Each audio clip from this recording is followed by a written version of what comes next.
Hello everyone and welcome to the Pisces Guide to Pop Culture. I'm of course your host TJ. Today we're talking about Fellowship of the Ring, of course. We're also talking about specifically A Long Expected Party, which is a very delightful chapter in the book.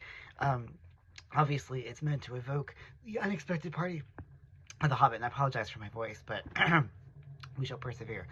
So it's clearly meant to evoke that. And, it has the whimsy and the silliness of the Hobbits that is very much part of the Hobbit as a book.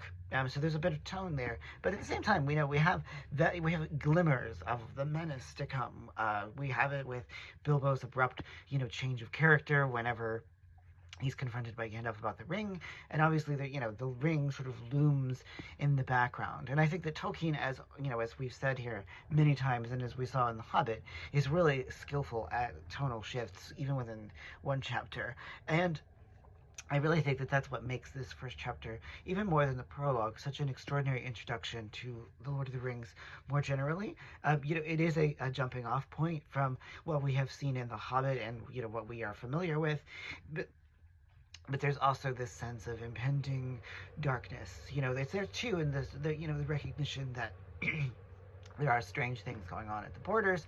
And I think that all of these things start to add up to this cumulative sense that the bucolic and sort of isolated life that the hobbits have taken for granted is about to be turned on its head, and that they can no longer keep the world out as much as they might like to. And I think it's a timely lesson, certainly, as we, in our current moment. And that's one of the things that makes The Lord of the Rings such an extraordinarily powerful book even now, is just how much it speaks to many different generations and many different time periods.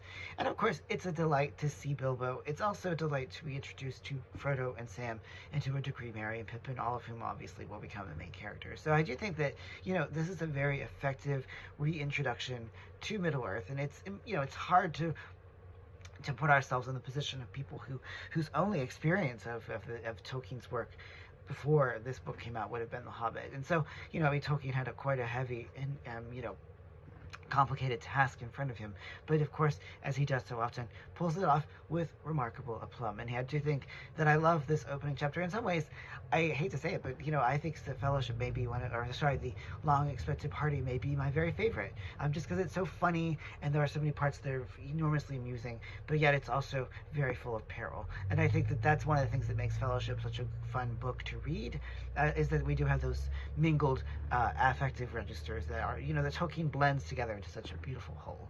So anyway, that's all I have for today. So I do thank you all, as always, for joining me. I hope you have a great night. Take care, y'all.